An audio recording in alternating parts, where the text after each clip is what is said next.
ஜூலை 4, 1982இல் அஇஅதிமுகவில் சேர்ந்தார் ஜெயலலிதா. ஜெயலலிதாவை கொள்கை பரப்பு செயலாளராக கடலூர் மாநாட்டில் நியமித்தார் எம்ஜிஆர்.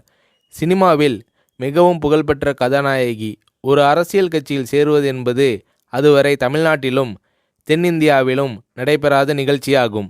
அந்த வகையில் அரசியலில் சேர்ந்து சாதனை படைத்த முதல் பிரபல நடிகை ஜெயலலிதா தான். அந்த பெருமை அஇஅதிமுகவுக்கு தான். அஇஅதிமுக கட்சி கரை போட்ட சேலையை தான் கட்சி கூட்டங்களுக்கு அணிந்து வருவார் ஜெயலலிதா.